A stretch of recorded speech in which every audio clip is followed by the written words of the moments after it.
Well, hey, how's it going, Capital City Baptist Church and friends? When I was a freshman in high school, I was really active in the Christian club. Our high school mascot was the Thundering Herd, and so our club was Herd for Him. Very, very clever, right? Well, in this club, I heard one of my fellow friends say that something that seemed so scandalous to me, and I'd never heard before.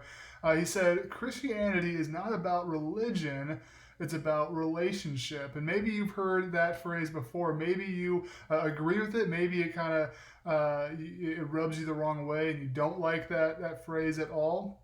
I've had my own relationship with it over the years of varying degrees of agreeing with it, or well, I don't know, maybe we need to re-look at it. But for my generation, the word religion, it conjures up mental images of wooden pews, frumpy suit and ties, and very legalistic, sometimes very stringent, extra biblical standards of living that must be followed to a T to attain access to God. It conjures up a bunch of rituals and traditions, and none of that is bad in and of itself. Um, but as I read the Bible, I see a God that is very, very interested in relationship, more so than superficial rituals. Our relationship with Him is broken. And He sets out to mend that relationship by sending His Son to die in our place to restore us to that right relationship with Him. But the Bible it speaks about religion too. In James 1:27, it says, religion that God accepts, that is pure and faultless, is this: to look after orphans and widows in their distress. We could probably even include anybody who could be considered the least of these, the downtrodden, and to keep oneself from being polluted by the world. A lot of times, religious people love to emphasize the not being polluted by the world part, and they totally ignore the least of these. In an effort to categorize and identify all of the things that can pollute us, we sometimes expand the fence posts to some fairly ridiculous things. Jazz music, rock and roll, comic books, board games, Pokemon, Harry Potter, playing cards, uh, movie theaters, the Smurfs.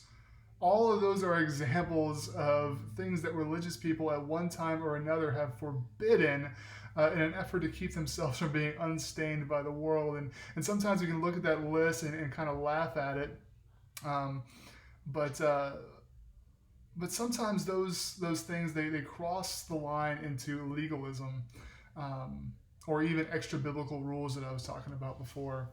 When Jesus walked the earth, it seemed like everywhere he turned, he was getting into some confrontation with religious people who also had their own fence posts that they liked to expand beyond what was biblical. And in doing so, they slammed the door of the kingdom of God in people's faces.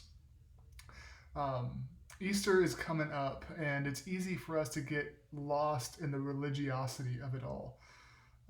The traditions, the ceremonies, the rituals, which are great things. Don't get me wrong. Um, but as we approach Easter, I want us to start preparing our hearts by encountering who Jesus of the Bible is. And I thought we would, in the weeks leading up to, in the months after Easter, take a look at a book that really helped me to understand who Jesus is and the tension that he often engaged with religious people. The book is called Beautiful Outlaw by Jonathan Eldredge. You might have heard of Jonathan Eldredge. Hopefully, maybe you've even read this book. He's written a lot of amazing books in the past that have been very helpful to believers. But if you want to follow along with us, we will.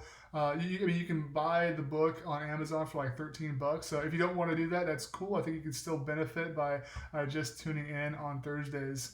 But I'll leave you with just reading the introduction, and it's not too incredibly long. Sunlight on water, songbirds in a forest, desert sands under moonlight, vineyards just before harvest. These all share something in common. They reflect the heart of a particular artist. They are masterpieces, his expression and his gifts to us. The artist's name is Jesus. Something else lies in common between these treasures and Jesus as well. Words on a page cannot compare to a personal experience. Sailing the ocean on a bright morning with the wind in your face, wandering under a forest canopy while sunlight filters down, lying on warm dunes beneath a full moon, watching shooting stars, drinking in the lush beauty of vineyards on a hillside in early autumn. These experiences are far closer to what it is actually like to experience Jesus than mere talk of him could ever be. More words about Jesus are helpful only if they bring us to an experience of him. We don't need further speculation or debate. We need Jesus himself. And you can have him, really. You can experience Jesus intimately. You were meant to. For despite the vandalizing of Jesus Christ by religion and the world, he is still alive and very much himself. Though nowadays it takes a bit of uncovering to know him as he is. A simple prayer at the outset. Will you loose encounters like a landslide? Jesus, I ask you for you, for the real you. For to have Jesus, really have him, is to have the greatest treasure in all worlds. And to love Jesus, that is to settle the first question of human existence, of your existence. Everything else flows from there.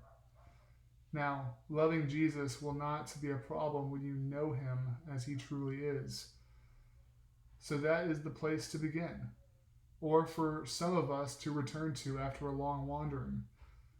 We have quite an adventure before us, and the greatest treasure in the world to recover as our own. It will help to keep close the simplest of prayers. Jesus, I ask you, for the real you. Let us begin with a story. And you will listen to that story or read that story in the next week or so. But I hope that is your prayer. Jesus, I ask you for you, the real you, as we lead up to Easter.